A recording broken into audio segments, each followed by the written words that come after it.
Dan ingatlah ketika Rabbmu berfirman kepada para malaikat, Aku hendak menjadikan khalifah di bumi ini.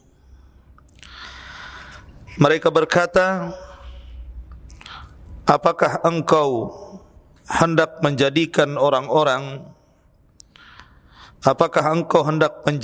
orang yang merusak dan menumpahkan darah di sana, sedangkan kami bertasbih memujimu dan mensucikan namamu? Maka dia berfirman, sungguh aku mengetahui apa yang kamu tidak ketahui. Taib.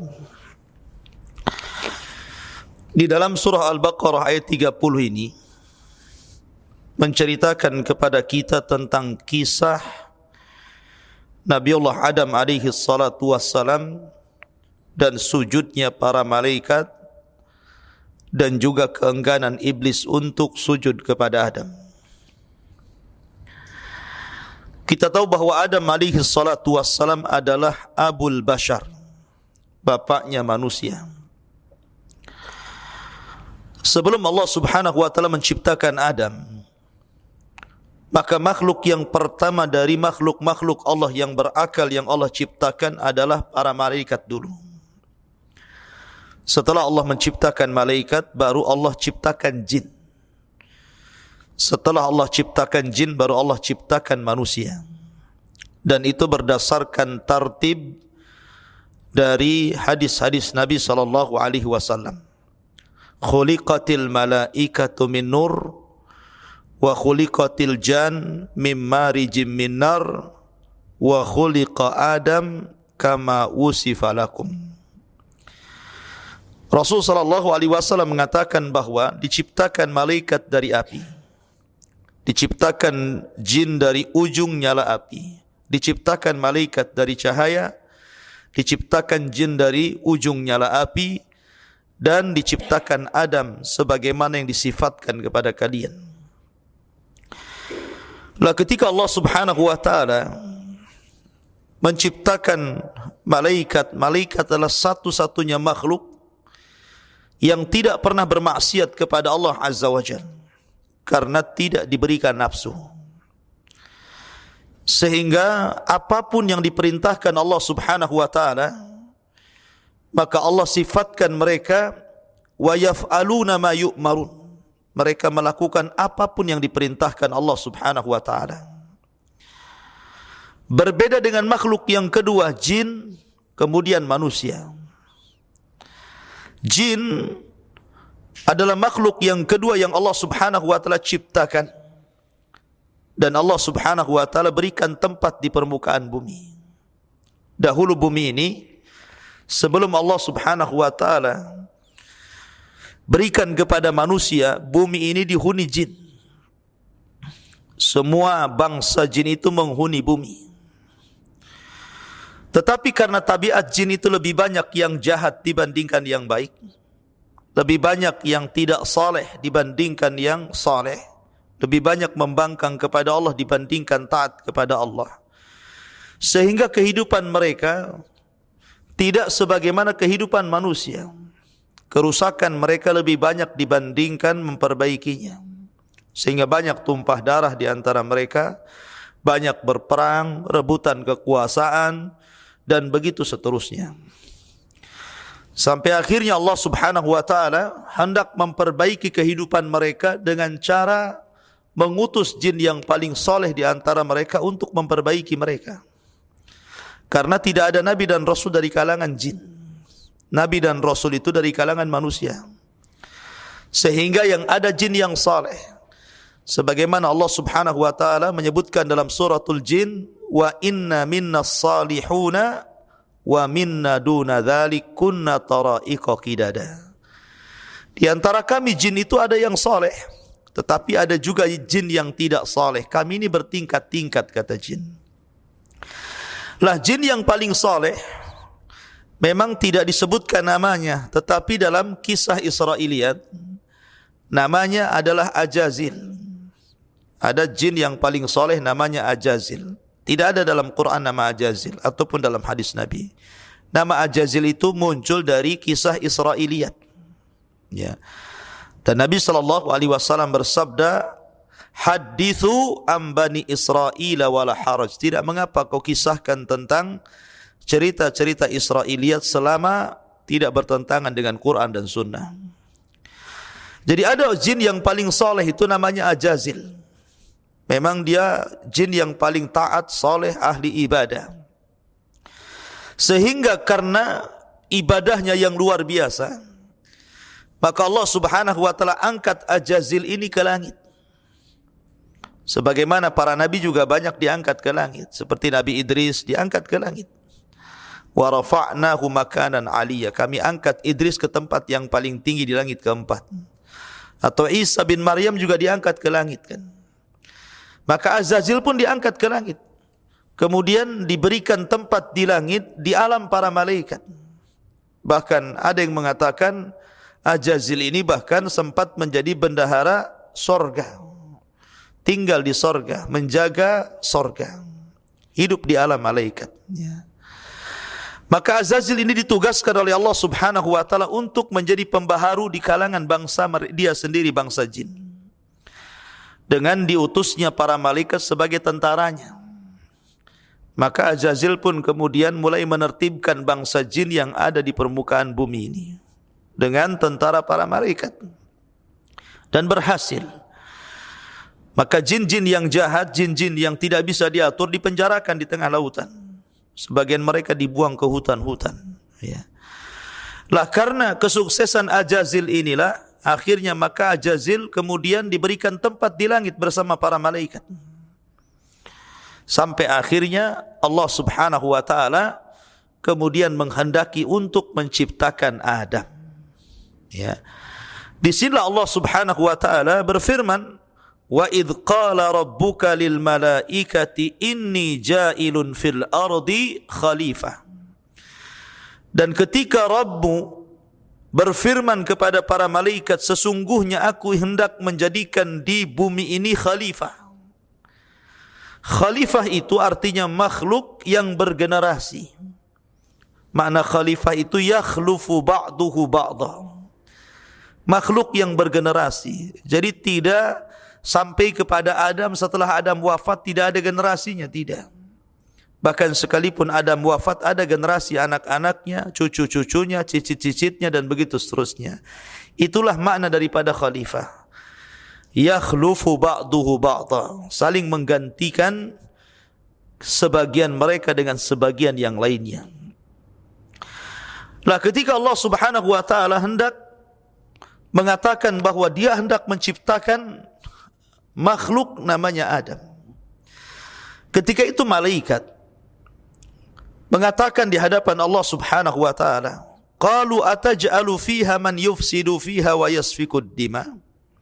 Ya Rabb, apakah engkau akan menjadikan makhluk di permukaan bumi itu yang akan merusak di dalamnya, yang akan menumpahkan darah di dalamnya? Kenapa malaikat bisa bicara seperti itu? Bukankah Adam belum dicipta? Kenapa malaikat mengatakan apakah engkau akan menciptakan makhluk yang merusak dan menumpahkan darah? Allah belum menciptakan Adam, baru akan. Tapi kenapa malaikat bicara seperti itu? Malaikat bicara seperti itu ada dua penafsiran para ulama. Pertama, karena melihat jin yang sebelumnya hidup di bumi. Jadi malaikat sangka manusia sama dengan jin, yang suka merusak dan menumpahkan darah. Sehingga ketika Allah Subhanahu wa taala mengatakan saya akan ciptakan Adam, malaikat mengatakan apakah engkau akan menjadikan di bumi ini perusak lagi dan penumpah darah, sebagaimana sebelumnya ada makhluk yang seperti itu dari kalangan jin. Ya.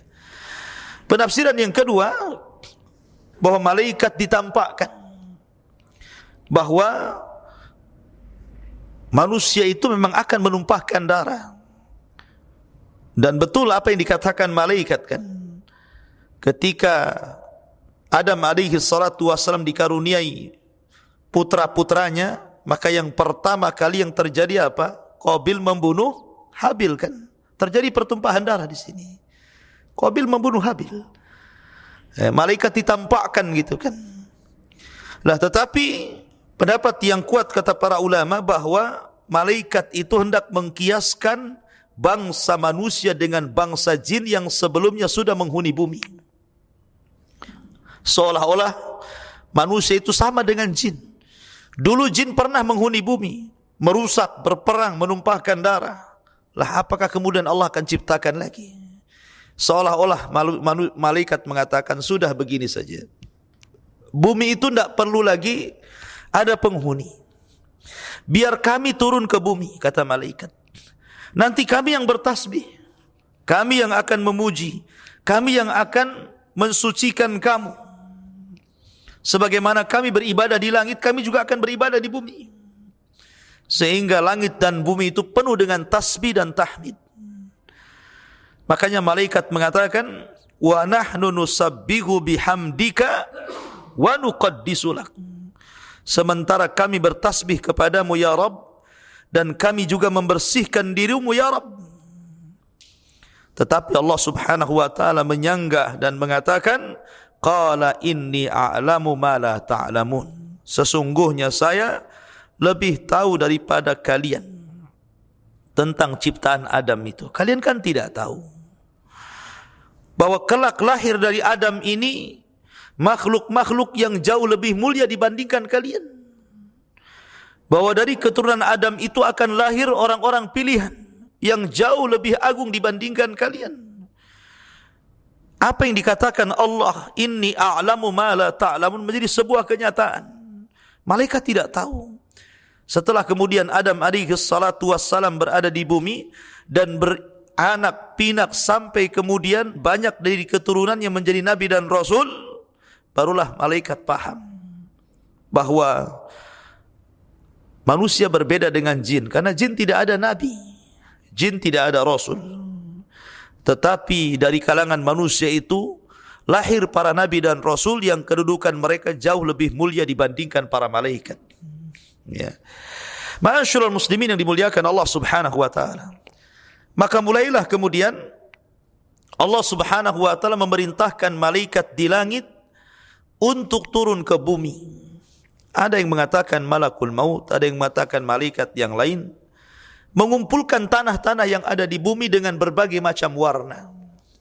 Ada tanah yang berwarna hitam, ada yang tanah berwarna kuning, ada yang tanah berwarna merah, ada yang tanah berwarna putih. Pokoknya berbagai macam warna tanah diangkatnya oleh malaikat itu dari bumi ke langit. Kemudian sesampainya di langit, tanah itu diserahkan oleh para malaikat di hadapan Allah Subhanahu wa taala. Maka disitulah Allah Subhanahu wa taala membentuk Adam alaihi salatu wassalam dengan kedua tangannya. Adam itu diciptakan bukan dengan kun fayakun. Berbeda dengan makhluk Allah yang lainnya. Itulah keistimewaan Adam.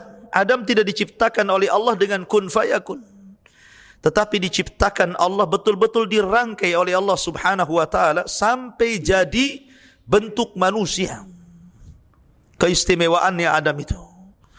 Bahkan Allah sendiri yang meniupkan roh kepada Adam, bukan malaikat yang membawa roh kepada manusia. Dan itu keistimewaan. Ya. Satu-satunya makhluk yang diciptakan langsung oleh Allah dengan kedua tangannya adalah Adam. Bahkan rohnya sendiri Allah yang meniupkan. Lah Adam alaihi salatu wassalam setelah Allah berbentuk patung pengeras, ya. Allah Subhanahu wa taala tidak langsung meniupkan roh, tapi dibiarkan dulu. Sehingga kemudian informasi tentang penciptaan Adam itu sampai ke telinga iblis yang ketika itu berada di sorga. Mulailah kemudian tabiat jinnya nampak, hasad, ya kan? Mulailah kemudian jin berfikir, Ajazil yang diangkat oleh Allah Subhanahu wa taala ke langit, sehingga kemudian dia singgah di sorga, artinya menempati sorga dan menjadi khazanatul jannah, bendaharawan sorga. Maka mulailah dia hasad, dia khawatir, jangan-jangan Allah menciptakan Adam untuk menggantikan posisi dia di sorga. Itu kan hasad artinya, ya. Hasad itu kan takut nikmatnya hilang digantikan orang, ya. Akhirnya iblis pun mulai melihat-lihat Adam alaihi salatu wassalam yang ketika itu belum ditiupkan roh. Cobalah dia melihat langsung dari ciptaan Allah berbentuk patung Adam itu. Terkadang dia melihat Adam dan masuk ke telinganya, keluar dari hidungnya, masuk dari lubang hidungnya, keluar dari lubang yang lainnya. Sehingga iblis mengatakan, atau Azazil mengatakan, sungguh ini makhluk yang lemah.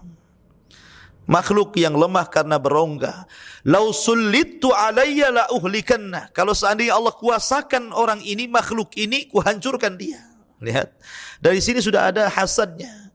Kalau si Adam ini dikuasakan kepada aku, kuhancurkan dia. Akhirnya kemudian iblis pun merasa bahwa itu makhluk yang lemah. Maka dia pun meninggalkannya sampai pada waktunya. Allah Subhanahu wa taala mengumpulkan seluruh malaikat yang ada di langit. Dan juga jin ataupun ajazil jin yang saleh yang berada di langit itu yang bersama para malaikat juga ikut di situ. Berbaris bersama para malaikat. Karena Allah Subhanahu wa taala akan membuat peristiwa yang sangat menakjubkan. Meniupkan ruh kepada jasad Adam alaihi salatu wassalam. Semua malaikat berbaris. Ya. Maka disitulah kemudian Allah Subhanahu wa taala mulai meniupkan ruh kepada Adam alaihi salatu wassalam. Maka ketika ruh sudah sampai di tenggorokan Adam, sampai di tenggorokan, belum lagi sampai ke dadanya, maka Adam alaihi salatu wassalam tiba-tiba bersin dan mengucapkan alhamdulillah. Maka seluruh malaikat yang menyaksikan kemudian menjawab bersinnya Adam dengan mengatakan yarhamuka rabbuk, semoga Rabb merahmati dirimu. Makanya dari sini kalau ada orang bersin mengucapkan alhamdulillah, maka jangan diam saja, tetapi kita katakan yarhamukallah. Ya. Kemudian setelah Adam alaihi salatu wassalam, ruhnya terus sampai ke bawah. Dia melihat ada sebuah pohon dan banyak buah-buahan. Dia tidak sabar, ruhnya aja belum sampai ke kakinya. Tetapi mulutnya sudah mau memakan buah-buahan itu. Sudah meronta-ronta ingin makan buah. Dari sini menunjukkan bahwa turunan Adam itu isti'jal, terburu-buru. Ya. Manusia itu makhluk yang terburu-buru. Ya. Sampai akhirnya kemudian betul-betul ruh itu sampai kepada Adam. Artinya sampai ke dari kaki sampai ke kepala, betul-betul sudah terbentuk jasad dan ruh Adam alaihi salatu wassalam. Maka Allah Subhanahu wa taala berfirman di dalam Al-Qur'anul Karim supaya malaikat sujud kepada Adam. Di sini Allah Subhanahu wa taala mengatakan wa 'allama Adam al-asma'a kullaha thumma aradahum 'alal malaikah faqala anbi'uni bi asma'i haula'i in kuntum shadiqin. Dan dia ajarkan kepada Adam nama-nama benda semuanya. Sebagian ulama mengatakan maksudnya Allah ajarkan semua bahasa kepada Adam. Bahasa apapun Adam tahu. Mau bahasa Inggris, bahasa Hong Kong, bahasa Jepang, bahasa Padang, bahasa Madura, semua bisa. Adam itu bisa bicara dengan bahasa apapun. Yang jelas bahasa yang diucapkan oleh turunannya. Ya, sampai kiamat. Ya, karena Adam diberikan oleh Allah Subhanahu wa taala ilmu. Diajarkan semua nama. Ya, nama itu kan terkait dengan bahasa. Jadi Adam itu menguasai semua bahasa. Bahasa apa saja dia tahu. Yang penting bahasa yang diucapkan oleh cucunya. Anak-anak turunannya. Kan semua manusia itu kan anak turunan Adam kan gitu. Baik orang Jepang ngomong bahasa Jepang. Ya orang Indonesia ngomong bahasa Indonesia. Orang Inggris ngomong bahasa Inggris. Itu kan semua turunan Adam. Sehingga apapun bahasa yang diucapkan manusia Adam tahu. Adam paham. Kalau Adam hidup di zaman sekarang, dia ngomong sama orang Inggris pakai bahasa Inggris. Ngomong sama orang Cina ya bahasa Cina. Ngomong sama orang Madura ya bahasa Madura gitu ya. Karena Adam paham dengan bahasa. Ya, itulah kelebihan Adam alaihi salatu wassalam, diajarkan nama-nama semuanya. Artinya semua bahasa Allah ajarkan. Adam paham dengan bahasa manusia. Ya. Dan itu tidak diajarkan kepada para malaikat. Allah hanya mengajarkan kepada Adam, tetapi tidak diajarkan kepada para malaikat. Dari sini Allah unggulkan Adam dari malaikat karena Allah ajarkan ilmu yang Allah tidak ajarkan kepada para malaikat. Makanya Allah mengatakan wa 'allama Adamal asma'a kullaha. Dan Allah ajarkan kepada Adam nama-nama semuanya. Thumma aradahum.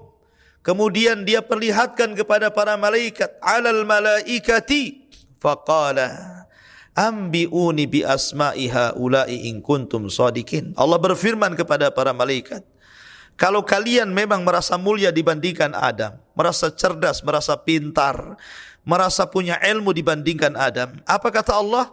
Sebutkan kepadaku nama-nama semua benda ini jika kamu benar, jika kamu memang lebih pintar dibandingkan Adam. Ya. Maka para malaikat pun tawadu di hadapan Allah dan mengatakan qalu subhanak la ilma lana illa ma 'allamtana innaka antal alimul hakim. Mereka menjawab, maha suci engkau ya Rabb, tidak ada yang kami ketahui selain apa yang kau telah ajarkan kepada kami, sesungguhnya engkau lah yang maha mengetahui dan maha bijaksana. Dari sini malaikat mulai mengakui kelemahannya, bahwa Adam memiliki keistimewaan dibandingkan mereka. Dari sini Allah mengatakan wa karramna bani Adam. Bukan hanya Adam, bahkan anak keturunannya Adam menjadi mulia di hadapan Allah Subhanahu wa taala. Bahkan kemuliaan manusia menjangkau kemuliaan para malaikat. Dari mana? Dari ilmu. Berarti ilmu itu mengangkat derajat. Makanya Allah mengatakan yarfa'illahu alladhina amanu minkum walladzina utul ilma darajat. Allah angkat orang-orang yang beriman di antara kalian dan orang-orang yang berilmu di antara kalian beberapa tingkatan. Maka manusia dilebihkan dari para malaikat karena ilmu. Allah ajarkan kepada Adam ilmu yang tidak diajarkan kepada para malaikat. Ma'asyiral muslimin yang dimuliakan Allah Azza wa Jalla. Kemudian Allah berfirman, qala ya Adam ambihum bi asma'ihim. Setelah malaikat mengakui kelemahannya, maka Allah pun berfirman kepada Adam, wahai Adam, beritahukan kepada mereka, malaikat itu nama-nama mereka. Falamma amba'ahum bi asma'ihim. Ketika Adam menyebutkan nama-nama tersebut karena pengetahuan yang Allah anugerahkan kepada Adam, dia pun berfirman, inni a'lamu ghaibas samawati wal wa a'lamu ma tubduna wa ma kuntum taktumun. Bukankah telah aku katakan kepada kalian wahai malaikat, bahwa aku mengetahui rahasia langit dan bumi, dan aku mengetahui apa yang kamu nyatakan dan apa yang kamu sembunyikan. Karena malaikat mengatakan apa? Di awal-awal dia mengatakan, wa nahnu nusabbihu bihamdika wa nuqaddisu lak. Qala inni a'lamu ma la ta'lamun. Ya, di awal-awal malaikat mengatakan, sudahlah ya Rabb, biar kami saja, sudah, enggak usah ciptakan makhluk lain lagi. Biar kami saja. Kami akan memujimu, kami akan bertasbih kepadamu, kami akan mensucikan kamu. Kalau perlu kami akan bertasbih di bumi. Biar bumi dan langit bergema dengan tasbih. Tidak ada yang menumpahkan darah, tidak ada yang bermaksiat kepadamu. Tapi Allah mengatakan, tidak, kamu kan tidak tahu apa yang aku ciptakan. Kalian tidak tahu. Ya. Disinilah maka Allah mengatakan kepada malaikat, bukankah aku katakan kepada kalian, saya ini lebih mengetahui tentang kegaiban langit dan bumi, dan saya mengetahui apa yang tampak dan yang tersembunyi. Lihat sekarang apa yang terjadi. Adam dimuliakan di antara kalian karena Adam dilebihkan pengetahuannya dibandingkan kalian. Dari sinilah ketika Adam alaihi salatu wassalam betul-betul dianugerahi ilmu yang dengannya diangkat derajatnya di antara para malaikat, maka Allah Subhanahu wa taala perintahkan seluruh malaikat untuk sujud.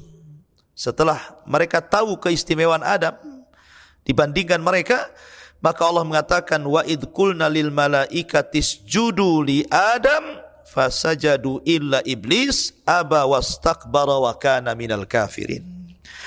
Maka ingatlah ketika kami berfirman kepada para malaikat, sujudlah kalian kepada Adam. Maka mereka pun sujud kecuali iblis. Ia menolak dan menyombongkan dirinya, dan ia termasuk orang-orang kafir. Jadi ketika Allah memerintahkan para malaikat sujud kepada Adam, iblis hadir di situ. Ya. Tetapi seluruh malaikat sujud, tiba-tiba iblis enggan sujud.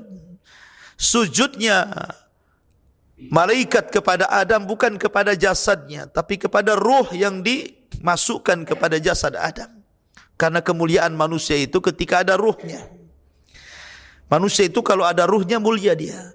Tapi kalau tidak ada ruhnya manusia tidak akan mulia. Coba saja lihat presiden. Hari ini dimuliakan manusia.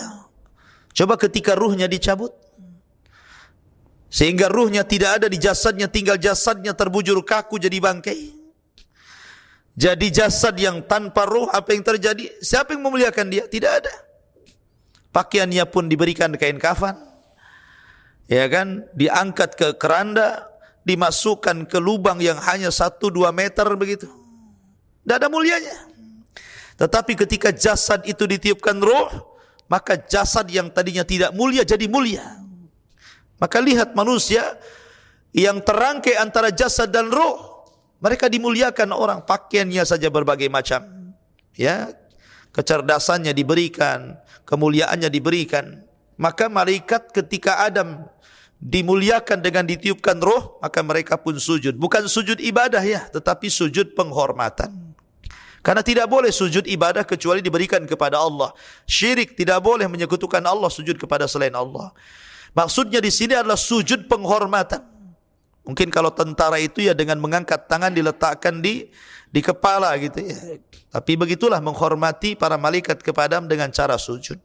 Fasajadu illa iblis, kecuali iblis. Disinilah permulaan pembangkangan iblis kepada Allah Subhanahu wa taala. Ajazil adalah jin yang paling saleh. Jin yang paling saleh di antara jin-jin yang hidup di permukaan bumi, karena solehnya akhirnya diangkat ke langit dan hidup di alam para malaikat. Tapi ketika kemudian timbul hasad kepada Adam alaihi salatu wassalam, berakhir tidak mau sujud kepada perintah Allah Subhanahu wa taala kepada Adam alaihi salatu wassalam, maka Ajazil pun kemudian dilaknat Allah dan diberi gelar oleh Allah Subhanahu wa taala sebagai iblis. Padahal iblis itu jin yang soleh dulunya. Ya, terkadang begini ya, pelajaran besar bahwa kesolehan itu harus diupayakan. Ya, karena belum tentu awalnya soleh akhirnya soleh, kan begitu. Banyak yang awalnya soleh akhirnya jadi iblis. Seperti kisah-kisah manusia seperti Bal'am bin Ba'ura, ataupun kisah-kisah para ulama yang lainnya yang kemudian belakangan intikas, yang tadinya baik jadi tidak baik. Ya, ini pelajaran. Ingat bahwa amal itu ditentukan akhirnya, bukan awal dan tengahnya. Karena iblis ini dulunya jin yang soleh, jin yang taat. Bahkan saking taatnya kepada Allah diangkat ke langit dan disejajarkan dengan para malaikat. Tapi Allah Subhanahu wa taala takdirkan lain. Iblis menjadi jin yang paling jahat setelah jin yang paling saleh. Maka dia menjadi iblis, tidak mau sujud kepada Adam alaihi salatu wassalam, dan Allah nyatakan kafir dan Allah usir dia dari surga. Allah kutuk dia. Ya. Maka di sini Allah Subhanahu wa taala berfirman, illa iblis, kecuali iblis. Aba, dia enggan, wastakbara, sombong, wa kana minal kafirin, dan termasuk orang-orang kafir. Ma'asyiral muslimin yang dimuliakan Allah Subhanahu wa taala. Iblis ini setelah dia membangkang kepada Adam alaihi salatu wassalam, ya, dan dia sudah diusir dari sorga, maka sebagai penghuni baru sorga itu adalah Adam dan istrinya. Ketika Adam alaihi salatu wassalam sebelum masuk sorga, Allah ciptakan pasangannya dari tulang rusuk yang paling bengkok, yang paling atas, yang mendekati jantung. Setelah Adam alaihi salatu wassalam tertidur, kemudian terbangun, di sampingnya ada Hawa, maka Allah Subhanahu wa taala berfirman, wa qulna ya adamuskun anta wa zaujukal jannah. Dan kami katakan kepada Adam, wahai Adam, bawalah istrimu, masuklah ke dalam sorga. Wa kula min haragadan haitsu syi'tuma. Silahkan makanlah dengan apapun yang kau dapati di sorga itu. Makan apapun yang ada di sorga, minum apapun yang ada di sorga. Kemudian Allah mengatakan wala taqraba hadhihi syajarah fatakuna minadh dhalimin, kecuali yang ini. Jangan dekat-dekat kepada pohon itu, nanti kau akan nyesal. Engkau akan termasuk orang yang zalim. Semua halal bagimu kecuali yang ini. Maksudnya pohon larangan. Maka setelah Adam alaihi salatu wassalam menggantikan iblis di sorga, dan iblis sudah diusir di luar sorga, ya, maka mulailah hasadnya semakin kuat. Semakin kuat iblis ini hasadnya. Kenapa? Ya bagaimana tidak? Dulu dia di sorga, kemudian diusir dari sorga, dipindah pula Adam ke dalam sorga. Orang hasad kan begitu ya, ketika kenikmatannya hilang, justru kenikmatan orang-orang lain makin bertambah, sakitnya makin parah tuh orang hasad tuh. Ya. Akhirnya kemudian iblis pun dalam sebuah riwayat, wallahu alam, ini riwayat Israiliyat, iblis pun kemudian bolak-balik masuk sorga. Dengan cara apa? Jadi ada ular dalam cerita Israiliyat itu yang keluar masuk sorga. Maka iblis pun kemudian menumpang di ular itu, masuk ke jalan darahnya, kemudian masuk ke dalam sorga lewat ular yang keluar masuk sorga itu. Karena di sorga itu kan ada binatang. Ya. Akhirnya kemudian setelah dia berhasil masuk ke dalam sorga, pertanyaannya kenapa Allah tidak cegat? Bukankah Allah tahu bahwa iblis akan merusak di sorga? Allah tahu bahwa Adam akan dijebak oleh iblis di sorga. Kenapa Allah diam saja? Ingat bahwa Allah subhanahu wa ta'ala sudah mengatakan kepada para malaikat, wa idh qala rabbuka lil malaikati inni ja'ilun fil ardi khalifah. Karena Allah akan menciptakan makhluk di bumi, bukan di sorga. Adam harus ke bumi kan. Ya. Makanya kemudian dibiarkan iblis masuk ke dalam sorga. Karena Allah kalau menghendaki sesuatu, Allah tumbuhkan sebabnya. Ya, Allah tumbuhkan sebabnya, Allah buat sebabnya. Allah biarkan itu. Ya, karena memang Adam itu diciptakan Allah untuk di bumi, bukan untuk di sorga. Makanya ketika iblis masuk ke dalam sorga, Allah mendiamkan saja. Allah tidak katakan kepada Adam, hati-hati, itu iblis itu kan begitu.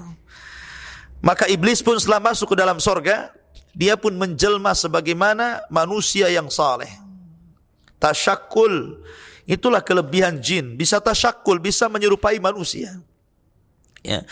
Dia bisa berbentuk manusia seperti dalam perang di Darun Nadwah ya. Ketika membunuh Nabi, ketika ada rencana membunuh Nabi SAW, berkumpul tokoh 12 kafir Quraisy di Darun Nadwah. Tiba-tiba ada seorang kakek dari Najd, rupanya jelmaan jin yang ikut rapat dalam rangka untuk merencanakan pembunuhan terhadap Nabi SAW sebelum hijrah. Ya kan? Jadi ada setan iblis menjelma manusia ikut rapat di situ. Bayangkan kalau rapat ada jinnya, ada iblisnya kan kacau tuh kan begitu. Ya. Nah, akhirnya kemudian di sorga pun iblis menjelma sebagai orang soleh. Mulailah dia kenalan dengan Adam. Kenalan dengan Adam. Lama dia kenalan dengan Adam. Akhirnya mulailah iblis itu langkah yang pertama kali memberikan was-was. Memberikan was-was kepada Adam. Makanya Allah mengatakan fawaswasa lahumas syaitan. Maka setan memberikan was-was, iblis memberikan was-was kepada Adam. Ya. Suruh membangkang perintah Allah Subhanahu wa taala dengan cara apa? Dengan cara memakan buah larangan. Ya, suruh dekati itu buah enak. Dekatlah sana. Ya, kenapa Allah Subhanahu wa taala tidak boleh melarang mendekati pohon itu? Karena pohon itu enak sekali rasanya. Cobalah kau dekat-dekat, rasakan satu saja. Pokoknya dikasih was-was gitu kan. Tetapi was-was syaitan tidak berguna. Adam tetap saja kuat imannya, Hawa juga sama. Ketika langkah pertama iblis tidak sanggup menggoda Adam dengan cara was-was, maka iblis pun naik kepada langkah berikutnya. Dengan cara qasam, dengan cara sumpah. Ingat, mereka itu banyak langkah yang bisa mereka lakukan. Makanya Allah mengatakan wala tattabi'u khutuwatis syaitan. Jangan kau ikut langkah-langkah setan. Karena mereka banyak langkahnya. Ya.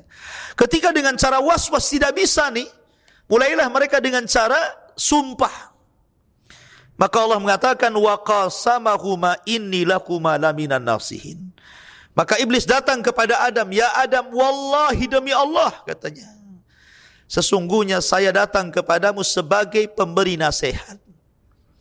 Inni lakum malaminan nasihin. Saya bagi kalian berdua itu adalah orang yang akan memberikan nasihat.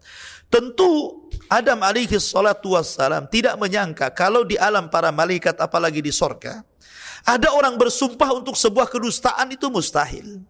Ini kan di sorga, di alam malaikat, tidak mungkin orang bersumpah untuk sebuah kedustaan, karena sebelumnya belum ada sumpah menyebut nama Allah subhanahu wa ta'ala, wallahi demi Allah, ya kan?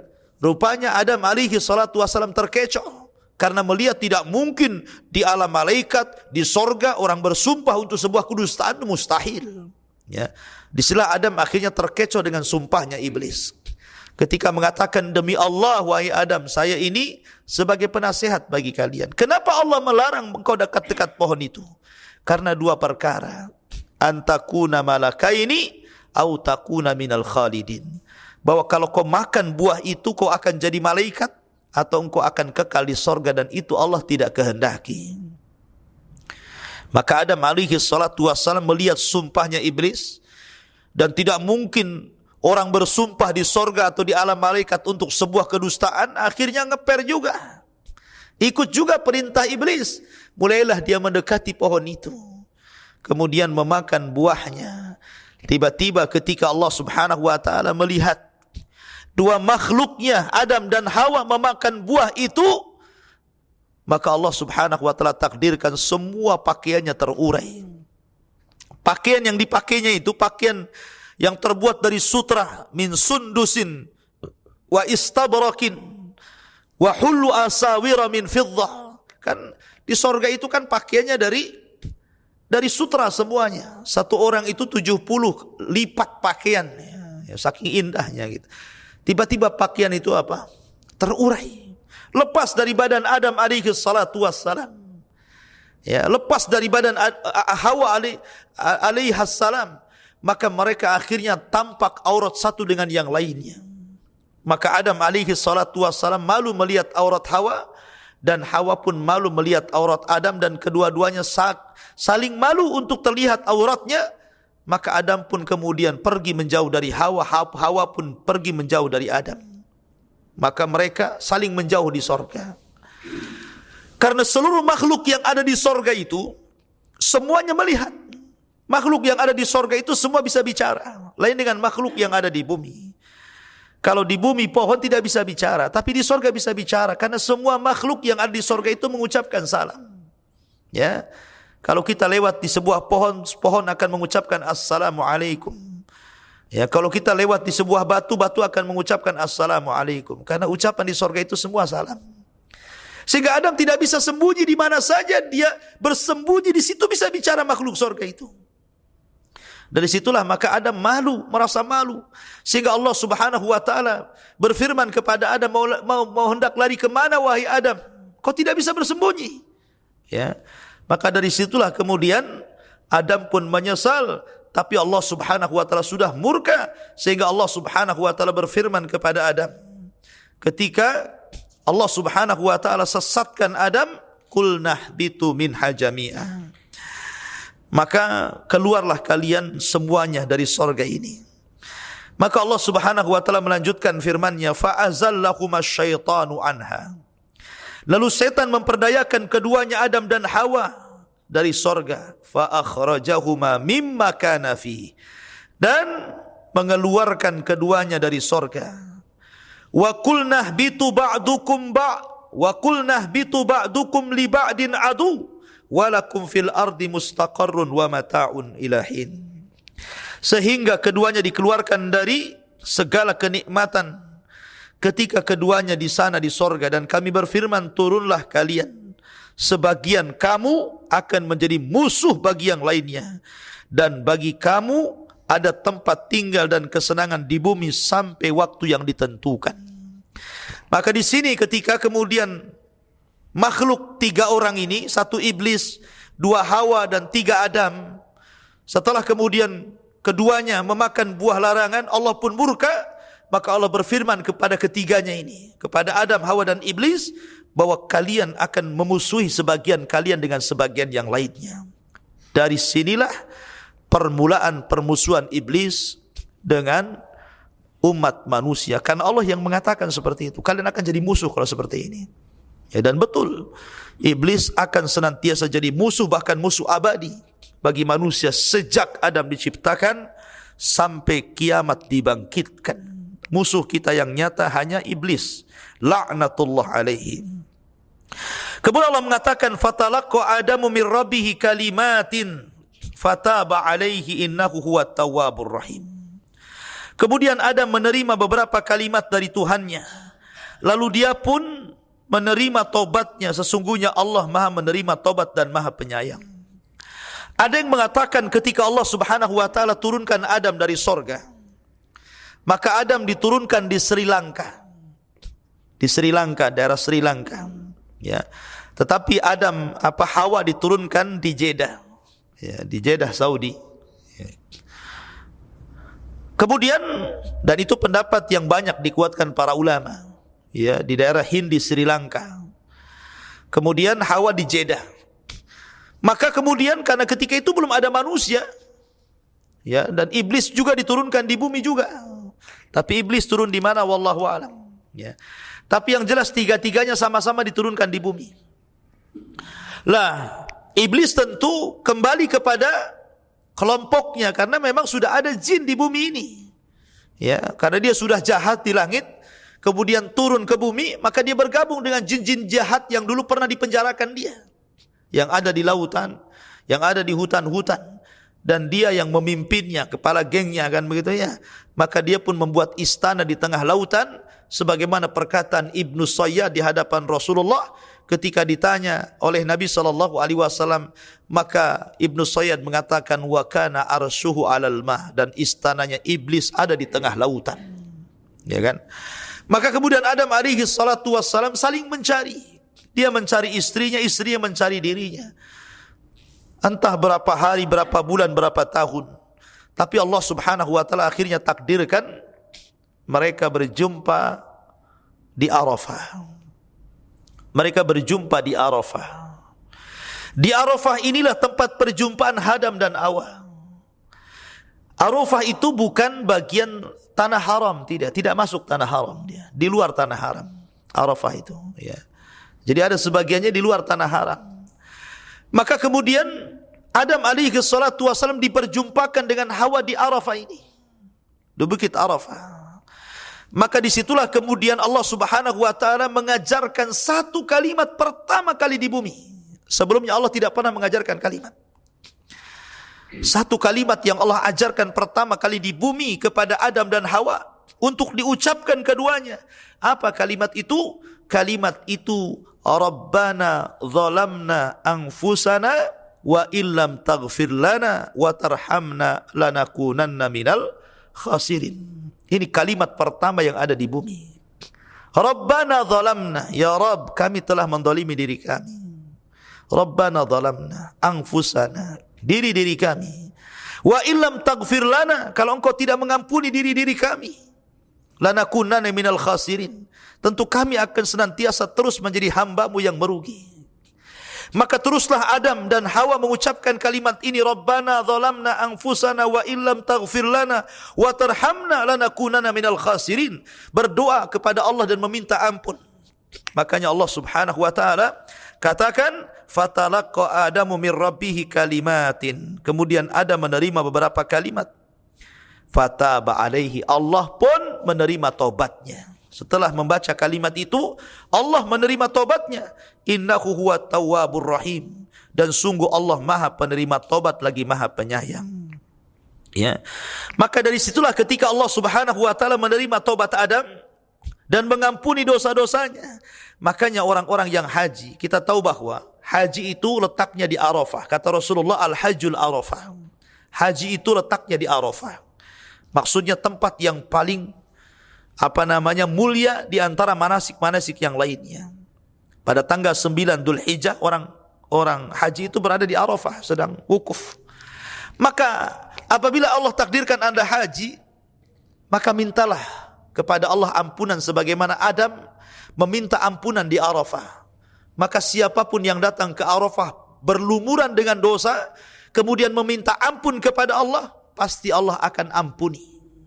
Sebagaimana Adam alaihi salatu wassalam meminta ampun di Arafah. Setelah Allah subhanahu wa ta'ala kemudian ampuni Adam di Arafah, maka Adam pun kemudian masuk ke tanah suci dengan sudah tidak memiliki dosa. Jadi dia meminta ampun di luar haram, kemudian masuk ke dalam haram, kemudian dia pun mendekati Ka'bah karena Ka'bah sudah dibangun oleh para malaikat sebelumnya. Ya, kemudian dirawat oleh Adam alaihi salatu wassalam untuk menjadi tempat tawafnya, tempat beribadahnya manusia kepada Allah subhanahu wa ta'ala di permukaan bumi. Sampai akhirnya Ka'bah pun hilang, terkubur pondasinya setelah meninggalnya Adam alaihi salatu wassalam, baru kemudian dikeduk lagi, digali lagi, dicari lagi pondasinya di zaman Ibrahim alaihi salatu wassalam. Kemudian setelah ketemu, maka Ibrahim dan Ismail pun meninggikan Ka'bah itu kembali. Maka di sini kemudian Adam diterima taubatnya, akhirnya Adam pun hidup bersama Hawa, dan Allah subhanahu wa ta'ala berikan banyak keturunan. Ada yang mengatakan anak Adam itu 40 orang, 20 laki-laki dan 20 perempuan, karena setiap istrinya melahirkan selalu kembar. Selalu kembar, 20 kali melahirkan, selalu kembar. Laki-laki perempuan, sehingga jumlahnya sampai 40 orang. Dari situlah beranak pinak manusia sampai di zaman Nuh alaihi salatu wassalam.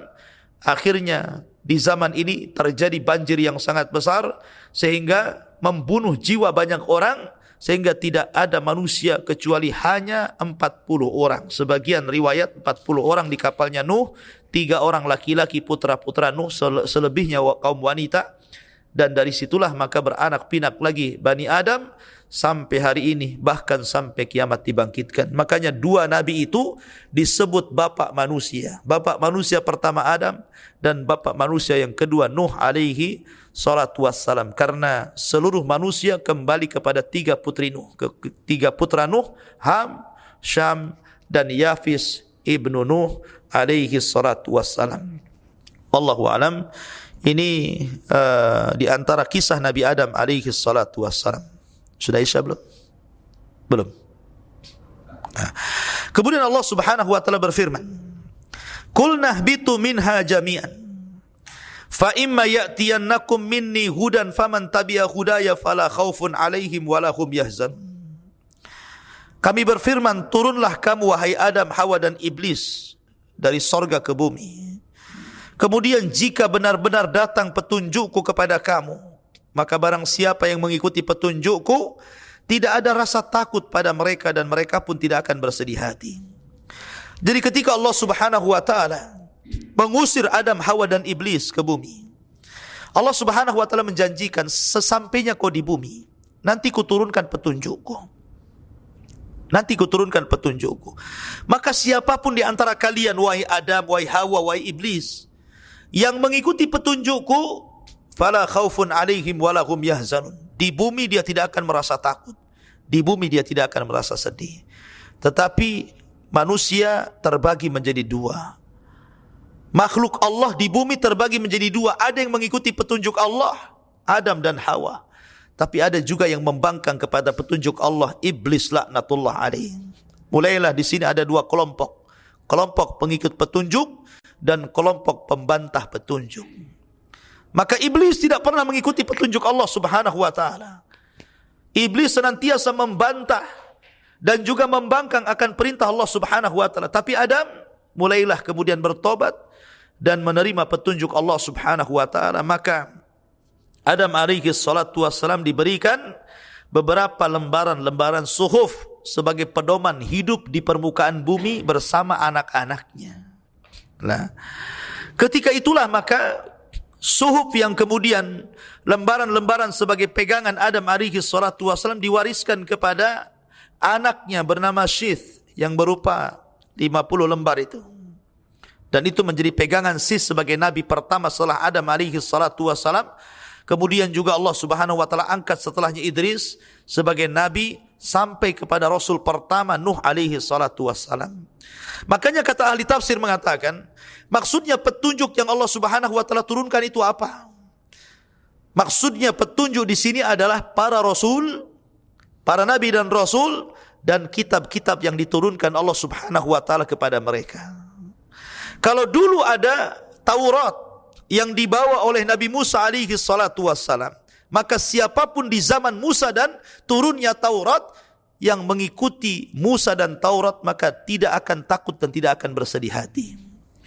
Kemudian setelah itu datang Zabur bersama Rasul yang membawanya, Daud alaihi salatu wassalam. Maka siapapun yang ikut Zabur dan perintah Daud, maka Allah katakan fala khaufun alaihim walahum yahzanun. Maka tidak perlu takut dan tidak perlu bersedih. Kemudian setelahnya datang Injil bersama Rasul pembawanya Isa. Maka siapapun yang mengikuti Injil dan Isa, fala khaufun alaihim walahum yahzanun. Dan terakhir turunlah Al-Quran dan pembawanya Rasulullah sallallahu alaihi wasallam. Fa imma ya'tiyannakum minni hudan, maka siapapun yang ikut hudan petunjuk Al-Quran dan seluruh perintah yang membawanya, maksudnya Rasul sallallahu alaihi wasallam, maka fala khaufun alaihim walahum yahzanun. Dia tidak akan takut dan tidak akan bersedih hati. Jadi petunjuk dalam ayat surah Al-Baqarah 38 adalah para rasul, para nabi dan kitab-kitab yang Allah turunkan ke permukaan bumi ini. Itulah petunjuk yang sesungguhnya.